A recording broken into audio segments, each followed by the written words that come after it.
গোবিন্দের যমুনাকে দেখে নৌকা বিলাস করবার বাসনা কেন হলো? এই যমুনাটা কে ছিলেন? এই যমুনা পূর্বজন্মে তিনি গোবিন্দের একটা সখী ছিল, তার নাম হচ্ছে বিরজা সখী। এই বিরজা সখী আমার গোবিন্দকে বড় ভালোবাসত। বিরজা সখী প্রত্যেক দিন কুঞ্জ সাজাতেন, আর গোবিন্দকে বলতেন, হে গোবিন্দ, তুমি কি একদিন আমার কুঞ্জে আসবে না?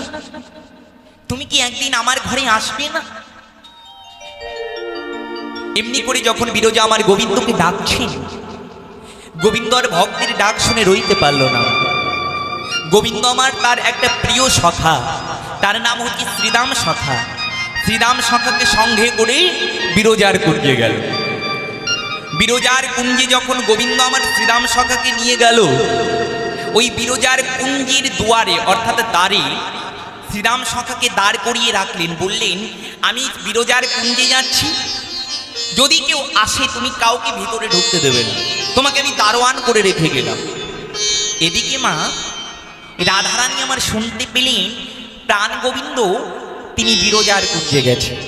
দেখুন তো মা, এই জগতে নারীরা সব সইতে পারে, কিন্তু নিজের পতি যদি অন্য নারীকে ভালোবাসে এটা সইতে পারে। নারীরা সব কিছু দিতে পারে, কিন্তু নিজের স্বামীকে দিতে পারে। তো রাধারানী মনে মনে ভাবছে, আমার বধূ আমার স্বামী আমাকে ধুয়ে পরনারীর কুঞ্জে গেল, এ আমি সইতে পারবো না। রাধারানী আমার ছুটতে ছুটতে ওই বিরজার কুঞ্জের সম্মুখে গেল। বিরজার কুঞ্জের সম্মুখে গিয়ে দেখছে মা, শ্রীরাম সখা আমার দাঁড়িয়ে হয়ে দাঁড়িয়ে আছে। শ্রীরামকে দেখে বলছে, শ্রীরাম, শ্রীরাম। কে? রাধে, তুমি এসেছো? হ্যাঁ হ্যাঁ হ্যাঁ হ্যাঁ শ্রীরাম, তুমি দ্বার খুলে দাও, আমি কুঞ্জের ভিতরে যাই। শ্রীরাম আমার বললেন, রাধে দাঁড়া, তুমি তো কুঞ্জের ভিতরে যেতে পারবে না। কেন আমি যেতে পারবো না? প্রাণ গোবিন্দ আমাকে বারণ করেছে, যেই আসুক না কেন আমি যেন কুঞ্জে তাকে প্রবেশ করতে না দিই। শ্রীরাম, তুমি কি জানো না আমি রাধারানী? আমি রাধারানী, তুমি আমাকেও ঢুকতে দেবে না?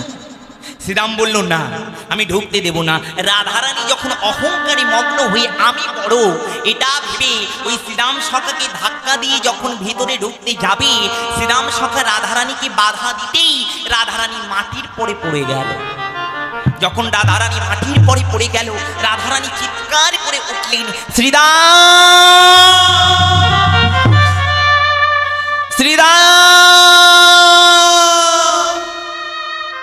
শ্রীরাম, তুমি আমাকে ধাক্কা দিলে, একটা নারীকে আঘাত করলে, তুমি আমাকে অপমান করলে, আমার সঙ্গে দানবের মতো ব্যবহার করলে, অসুরের মতো ব্যবহার করলে। শ্রীরাম, আমি তোমাকে অভিশাপ দিলাম, তুমি যে আমার সঙ্গে দানবের মতো ব্যবহার করেছ, অসুরের মতো ব্যবহার করেছ, তোমার জন্ম হবে অসুর কুলে, তোমার নাম হবে শঙ্খচূড় দানব। রাধে গো,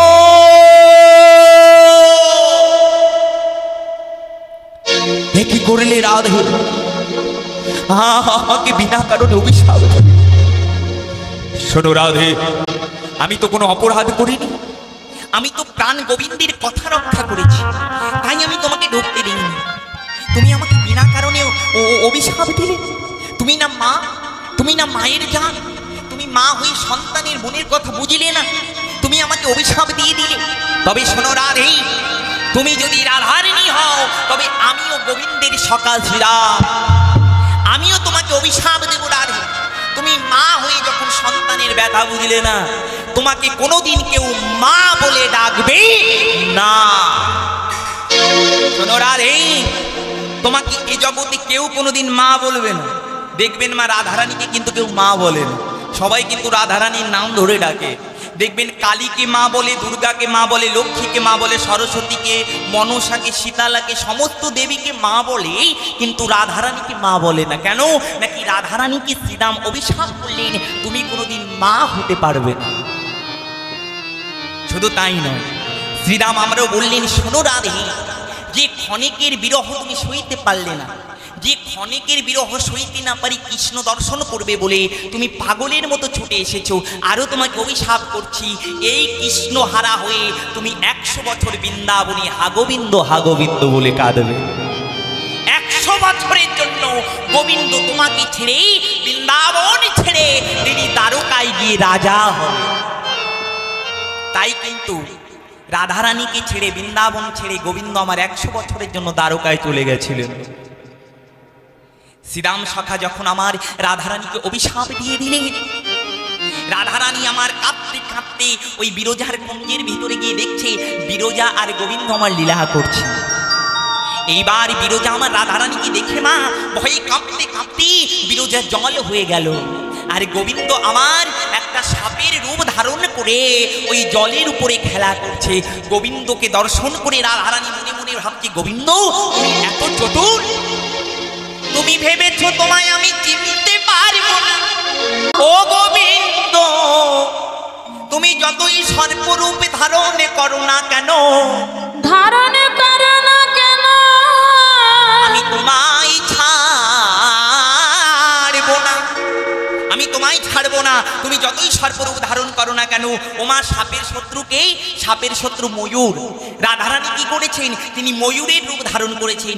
ময়ূরের রূপ ধারণ করে যেই গোবিন্দকে 3টে ঠোকর মেরেছে মা, অমনি গোবিন্দ আমার নিজের স্বরূপে এসে রাধারানীকে বলল, রাধে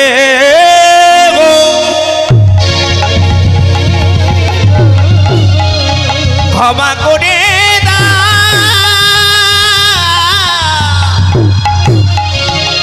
হে রাধে, ক্ষমা করে দাও, ক্ষমা।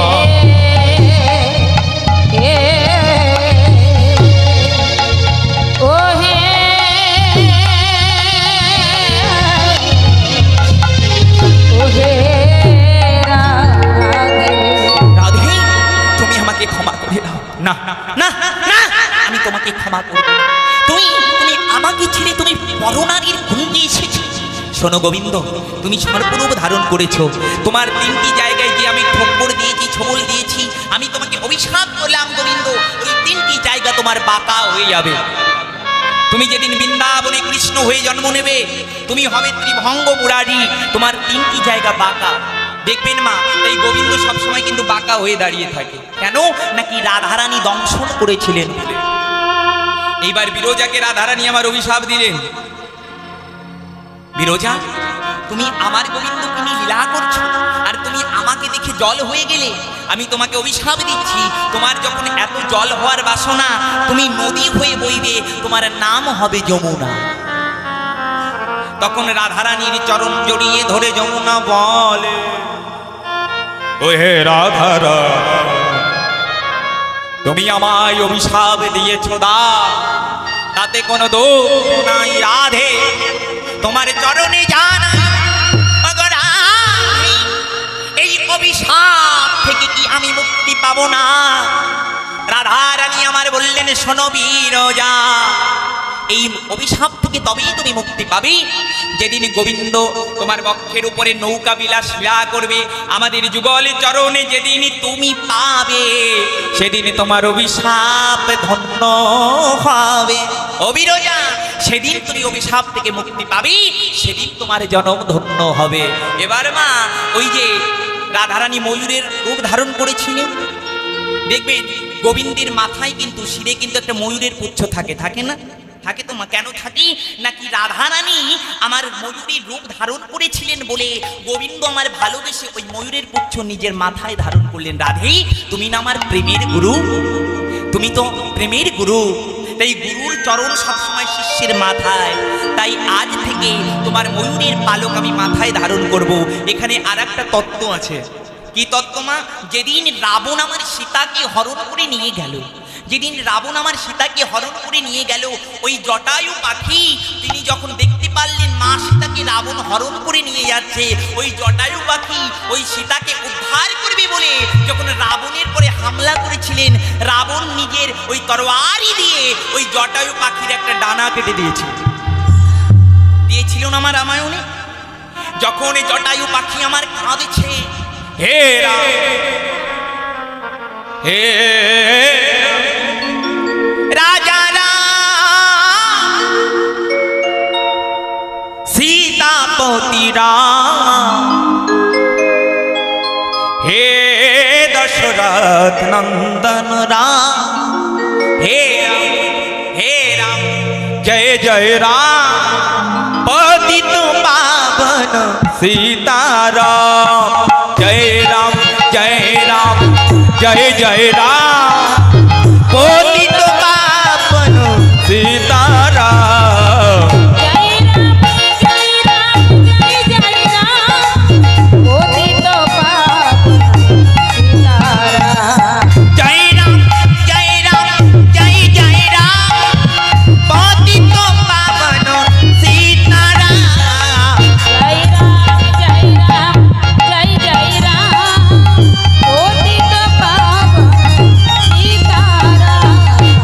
राम जय राम जय जय राम पतित पावन सीताराम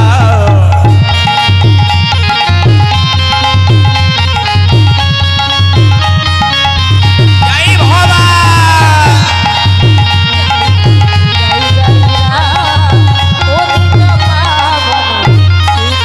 हे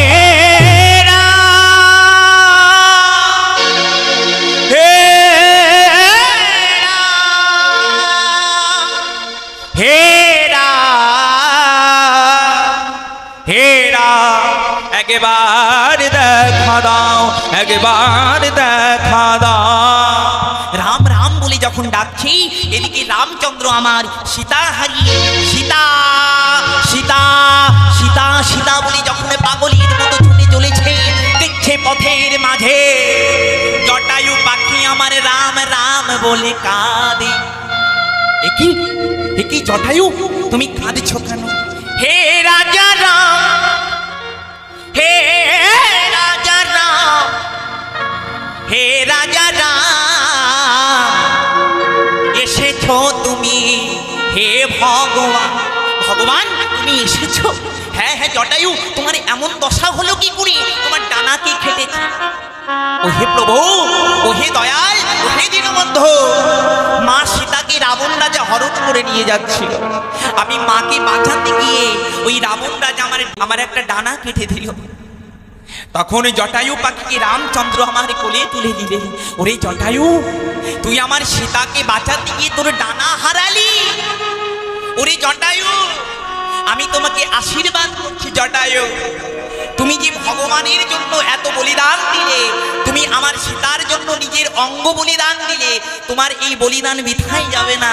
আমি তোমাকে আশীর্বাদ করছি, আমি বৃন্দাবনে যখন কৃষ্ণ হব, জটায়ু আমি বৃন্দাবনে যখন কৃষ্ণ হব, তুমি হবে বৃন্দাবনের ময়ূর পাখি, তুমি হবে বৃন্দাবনের ময়ূর পাখি।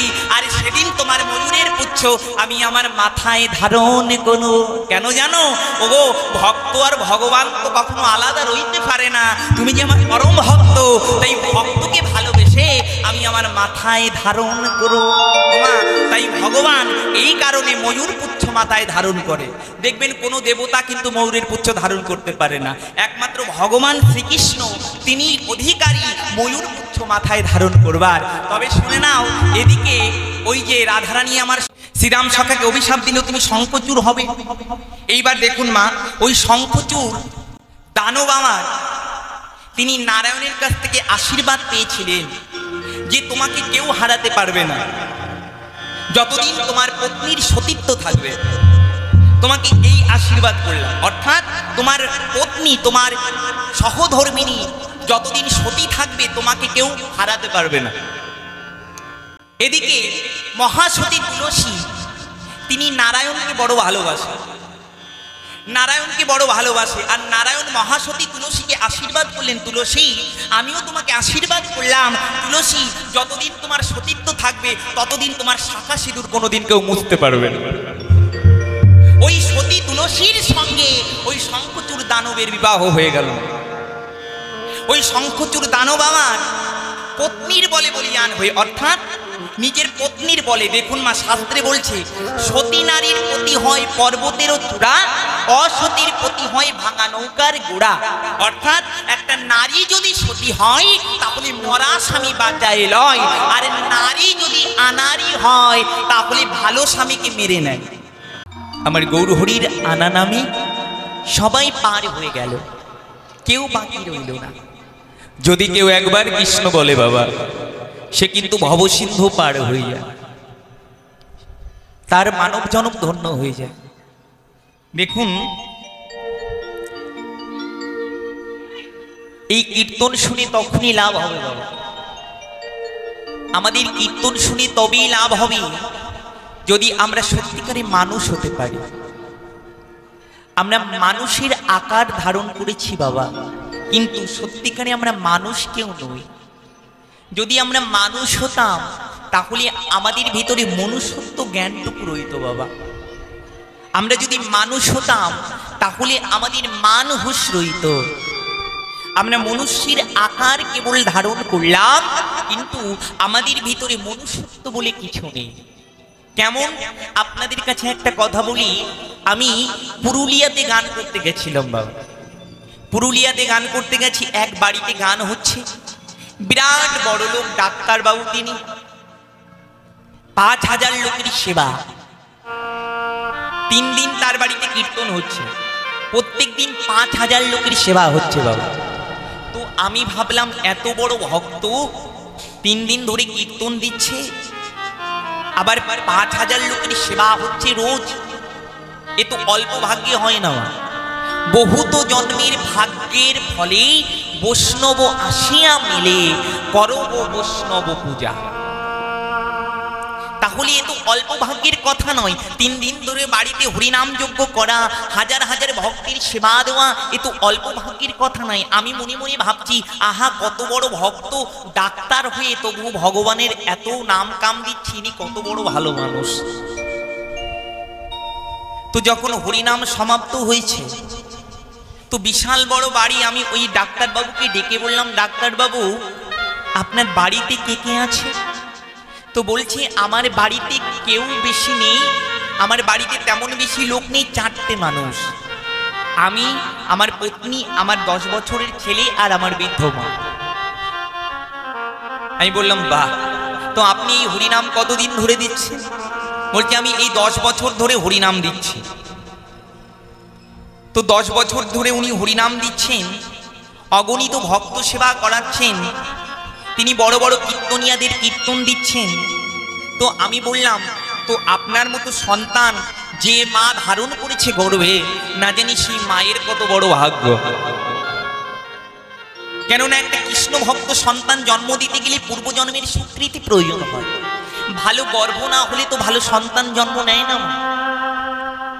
ভালো সন্তানকে জন্ম দিতে গেলে ভালো পেটের প্রয়োজন হয়। তো না জানি তোমার মা কত বড় ভাগ্যবতী, ভাগ্যবান যে তোমার মতো একটা কৃষ্ণ ভক্ত সন্তানকে জন্ম দিয়েছি, যে বাড়িতে এতদিন ধরে হরিনাম দিচ্ছে, এত এত ভক্তের সেবা দিচ্ছে। কত মানুষের তো কত ধন আছে, তারা কখনো ভক্ত সেবা দেওয়ার কথা চিন্তাও করে না। তো আমি বললাম, তাহলে আপনার ফ্যামিলির সবার সঙ্গে আমাকে একটু পরিচয় করিয়ে দিন। তো তার পত্নী এসে আমাকে প্রণাম করলো, তার ছোট্ট 10 বছরের ছেলে এসে আমাকে প্রণাম করলেন। এবার আমি বলছি, তাহলে আপনার মায়ের সঙ্গে দেখা করান। আমি ভেবেছি মায়ের হয়তো বয়স হয়ে গেছে, বিছানায় বিছানায় শুয়ে থাকে, চলতে টলতে পারে না। বউটা যখন চলে গেল, আমাকে আস্তে করে বলছে, অনুপবাবু আমার বউ আর আমার মায়ের মিল হয় না, আমার বউ আর আমার মায়ের সবসময় গন্ডগোল হয়, তাই আমার মাকে 2 বছর আগে আমি বৃদ্ধাশ্রমে রেখে এসেছি। বলুন তো বাবা, যিনি কিনা 10 বছর ধরে হরিনাম দিচ্ছে, এত ভক্তের সেবা দিচ্ছে, আমি তার হাত দুটো ধরে বললাম, ডাক্তার বাবু তুমি হয়তো গোবিন্দ সেবা দিচ্ছ, আমার মনে হয় তোমার এই গোবিন্দ সেবার ন্যায় না। বলছে কেন তুমি এমন বলছো? আমি বললাম, যে সন্তান বইয়ের কথা শুনে মাকে বৃদ্ধাশ্রমে রেখে দিয়ে আসবে, ভগবান তার হাতের সেবা নেবে কিনা আমার মনে হয় কখনো হতে পারে না। ডাক্তার বাবু, তুমি এত এত ভক্তের সেবা দিতে পারছো, তোমার একটা মায়ের সেবা দিতে পারলে না? তোমার মাকে বৃদ্ধাশ্রমে রেখে এসেছো, তোমার মায়ের কোনোদিন খোঁজ নিলে না? তেমন কীর্তন দিয়ে তোমার কোনো লাভ হলো না, তোমার মনুষ্য জীবনটা বৃথায় চলে গেল। এমন কীর্তন দিয়ে কি লাভ? ওরে, যদি তোর মা বাবাকেই ভালো না বাসতে পারলি, এমন কৃষ্ণ পুজো করে কোনো লাভ না। ওই মাটির প্রতিমা পুজো করে কোনো লাভ নাই। ওরে, যদি তোর গর্ভধারিণী মা কাঁদে,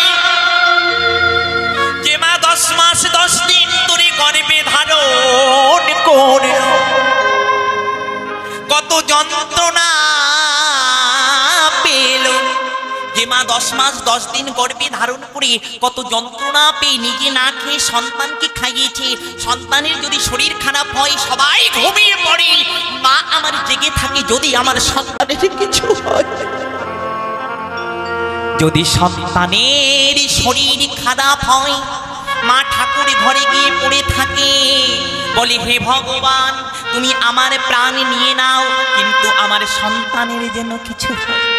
এই জগতে সবাই সন্তানকে ভুলে যায়, আমার জনম দুঃখিনী মা সে সন্তানকে ভুলতে পারে না। সন্তান যদি চোর হয়, ওই মায়ের পরাণ সন্তানের জন্য কাঁদে। এমন ভগবান পুজো করে কি লাভ? ওই ভগবান তোমার সেবা কোনোদিন নেবে না। ওই জ্ঞান্ত দেবতা হচ্ছে ঘরের মা আর বাবা, তাদের চরণ পূজা করলে গোবিন্দের চরণ পূজা করা লাগে না। গোবিন্দ তোকে এমনিতেই কৃপা করবে। আগে যদি পুজো করতে হয় নিজের মা বাবার চরণ পুজো করো। আসল গুরু হচ্ছে মা বাবা। অনেকে দেখবেন নিজের মা বাবাকে বাবা বলে ডাকে না, শ্বশুর শাশুড়িকে ঘটা করে মা বাবা বলে ডাকে। হায় রে কলিকাল, নিজের মাকে মা বলতে পারিস না, শাশুড়িকে মা বলিস, তোদের লজ্জা হয় না? যে মা এত কষ্ট করে জন্ম দিল, যে মা নিজের বুকে রক্ত খাইয়ে সন্তানকে বড় করলো, দুর্গা পূজার সময় নিজের পত্নীকে নিজের ছেলে মেয়েকে দামি দামি জামা কাপড় কিনে দাও, কিন্তু বৃদ্ধা মায়ের খোঁজে নাও না। মা এক মুঠো খাবার জন্য কেঁদে কেঁদে বেড়ায়। কত সন্তান আছে ডাক্তার, MBBS, মাস্টার, উকিল, ব্যারিস্টার, কিন্তু মা বাবাকে খেতে দেয় না।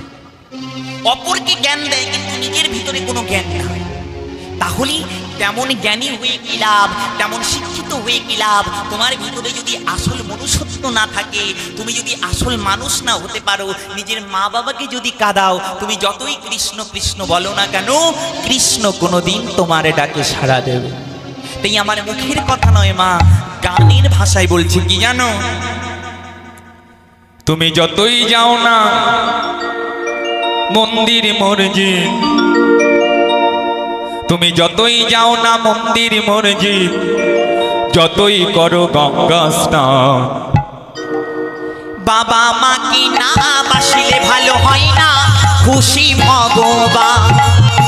বাবা মাকে না বাসিলে ভালো হয় না খুশি ভগবান।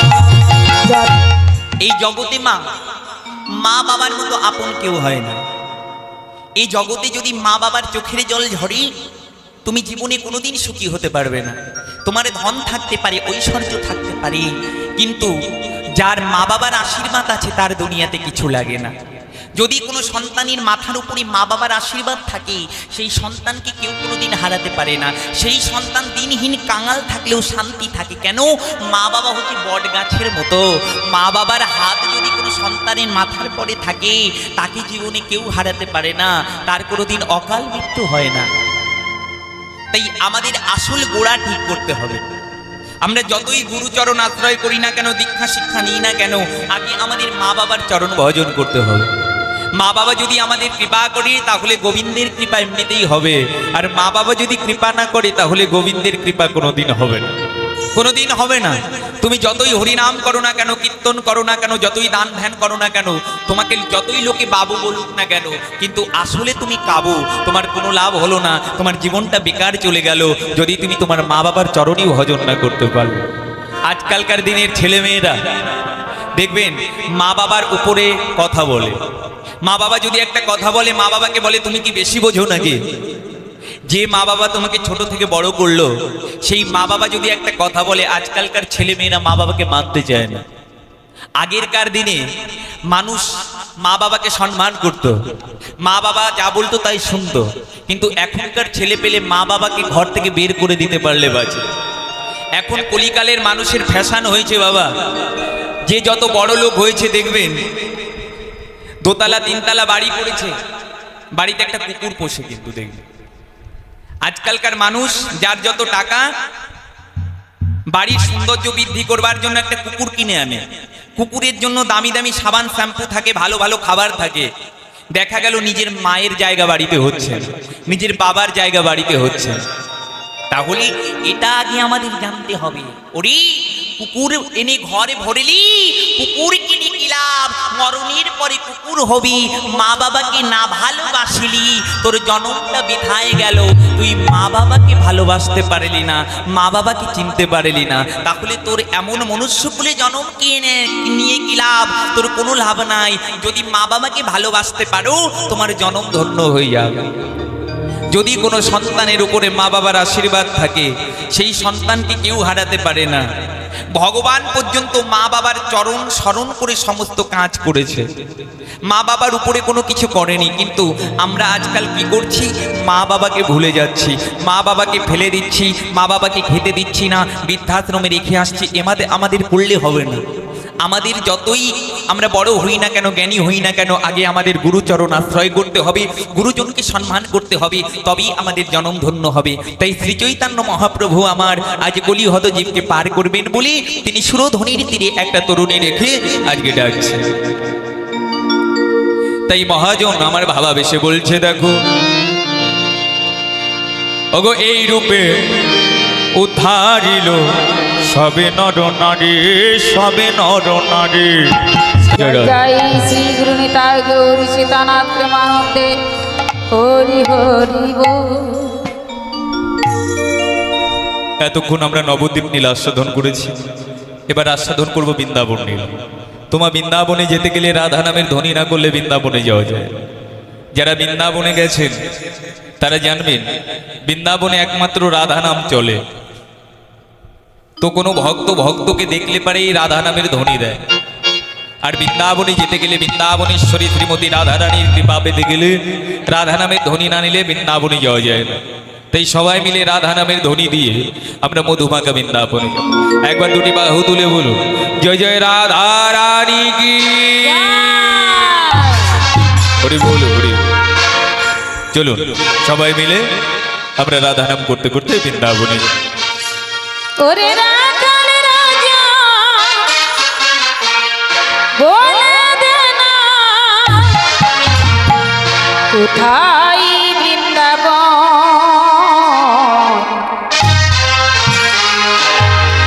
শ্যামকুণ্ড রাধাকুণ্ড গিরি গোবর্ধন। রাখাল রাজা বলে দে না কোথায় বৃন্দাবন,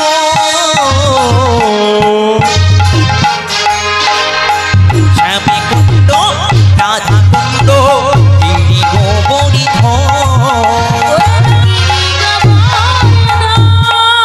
জয় জয় রাধা রানী কি। হরি বল, হরি বল। আমরা সবাই এলাম মধুমাখা বৃন্দাবনী। এখন আমাদের লীলার বিষয়বস্তু হচ্ছে ভগবান শ্রীকৃষ্ণের নৌকা বিলাস লীলা। আজ প্রাণ গোবিন্দ আমার সকালবেলা নবলক্ষ গোধেনুকে সঙ্গে করে, রাখালগণকে সঙ্গে করে তিনি গোচারণে গিয়ে আজকে তিনি বিনোদ খেলা খেলছেন। কিন্তু ভগবানের খেলা খেলতে খেলতে আর ভালো লাগে না। এই ভগবান আমার বিনোদ খেলা সঙ্গ করে তিনি যমুনার কূলে গিয়ে দাঁড়ালেন। এই মহাজন আমার ভগবানের এহেন ভাবকান্তি দর্শন করে তিনি পদ রচনা করলেন। কি বলছে দেখুন, আজকে প্রাণ গোবিন্দ সখাদেরকে সঙ্গ পরিত্যাগ করে তিনি যমুনার কূলে দাঁড়িয়ে যমুনাকে দর্শন করছে। তাই মহাজন আমার কলম দিলেন, সখাগণ সঙ্গ ছড়িয়ে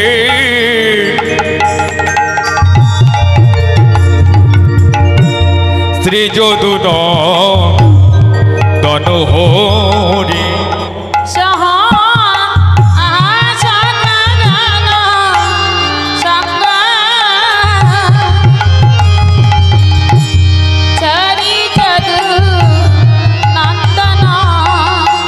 গো সখাগণ সঙ্গ ছড়িয়ে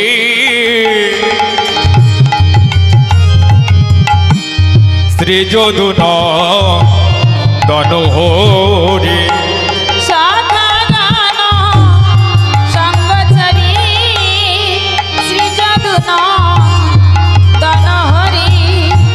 চলো তো হে নাগরা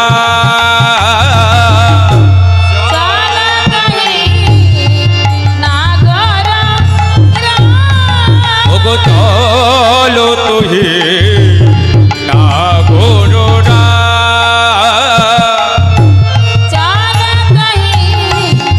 নাগরা বলি ও মিনি নাগ চলিল রে,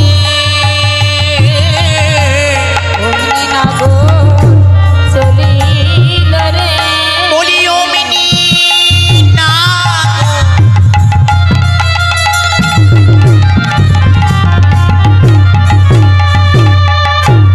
চলিল রে, অগ্নি নাগ চলিল রে, ওগো বিনোদী খেলা ভালো লাগে না, অমনি না চলিল রে, আহা বিনোদী খেলা ভালো লাগে না, অমনি নাগর চলিল রে, আমার বিনোদী খেলা ভালো লাগে না, বলি অমনি নাগরি চলিল রে, বিনোদী খেলা ভালো লাগে না, নাগরি চলিল রে, বলি বিনোদী খেলা ভালো লাগে না, নাগরি চলিল রে, বিনোদী খেলা ভালো লাগে না, নাগরি চলিল রে, বিনোদী খেলা ভালো লাগে না, নাগরি চলিল রে, খেলা ভালো লাগে না, অগ্নি নাগর চলিল রে, চলো তো হে না আহা চলতহি চলতহি নাগর গোবিন্দ আমার খেলা সঙ্গ করে তিনি যমুনার কূলে এসে দাঁড়ালেন। যমুনার কূলে এসে দাঁড়িয়ে তিনি যমুনাকে দর্শন করছে আর বলছে, যমুনা ও যমুনা, যমুন তুমি কি গো সে যমুনা, যমুনা তুমি কি সেই যমুনা আমি যাকে কথা দিয়েছিলাম একদিন যমুনার বক্ষে আমি রাধারানীকে নিয়ে নৌকা বিলাস লীলা করব। আজকে যমুনাকে দর্শন করে ভগবানের আমার সেই পূর্ব প্রতিশ্রুতির কথা মনে পড়ে গেল। আজকে যমুনাকে দেখে গোবিন্দের আমার সেই নৌকা বিলাস লীলা করবার বাসনা হলো। যমুনা আজকে আমি তোমার মনোবাসনা পূর্ণ করব। তাই গোবিন্দ আমার যেই ভেবেছেন যমুনার আশা পূর্ণ করবেন, তাই গোবিন্দ আমার আজকে যমুনার কাছে চলেছে। কেমন করে দেখুন, ওগো ভাবিনি মনোরথে চলিল বিপিন পথে, ভাবিনি মনোরথে চলিল বিপিন পথে, ভাবিনি মনোরথে চলিল বিপিন বিভিন্ন পথে ভাবিনি মনোরাধে চলিল বিভিন্ন পথে সাধিতে মনোমথ কাজ আবার সাধিতে মনোমতকা আবার সাধিতে মনোমথ কাজ আবার সাধিতে মনোমতকা বলি অমনি কানাই চলিল রে কানাই চলিল বলি অমনি কানাই চলিল রে অমনি কানাই চলিল ওই যমুনার আশা পুরাবে বলে অমনি কানাই চলিল রে আশা পুরাবে বলি অমনি কানাই চলিল রে আশা পুরাবে বলি অমনি কানাই চলিল রে আশা পুরাবে অমনি কানাই চলিল রে অমনি কানাই সাধিতে মনোমতকা সাধিতে মনোমতকা যমুনা যমুনা আজকে আজকে তোমার মনোবাসনা আমি পূর্ণ করব যমুনাকে দর্শন করে গোবিন্দ আমার আজ আনন্দে পুলকিত হয়ে আজকে যমুনার মনোবাসনা পূর্ণ করবেন বলেই তিনি মুরুলিতে ধ্বনি করলেন কেমন করে দেখুন ওগো হেরিয়া যমুনার জল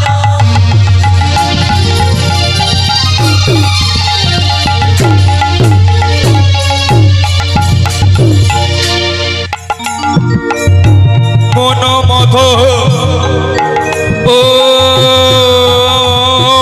ধরলো আহা এরিয়া যা মুনার জালা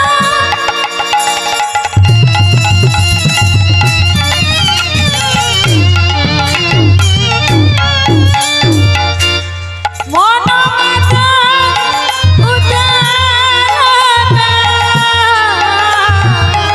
পুরলো মুরুলি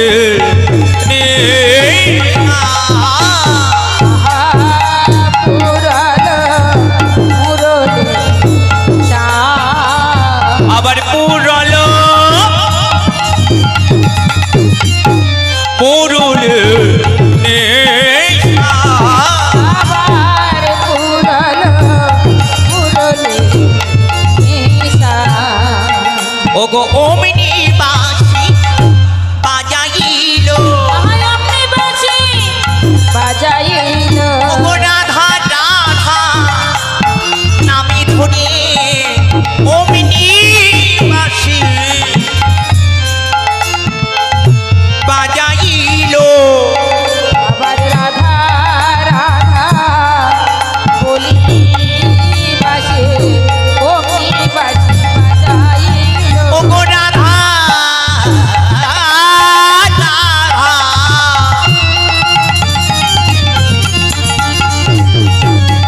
নামি ধরে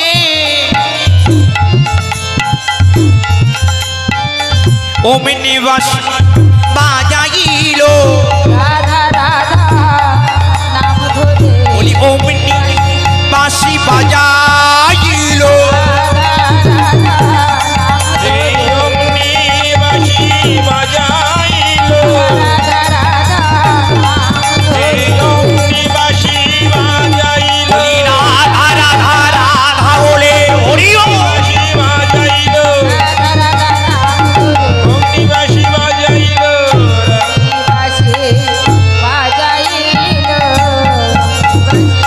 সাধিতে মনোমধকা সাধিতে মনোমাদনা গোবিন্দ আমার যমুনার মনোবাসনা পূর্ণ করবে ওমা নৌকা বিলাস লীলাটা আস্বাদন করবার আগে জানতে হবে এই যমুনাটা কি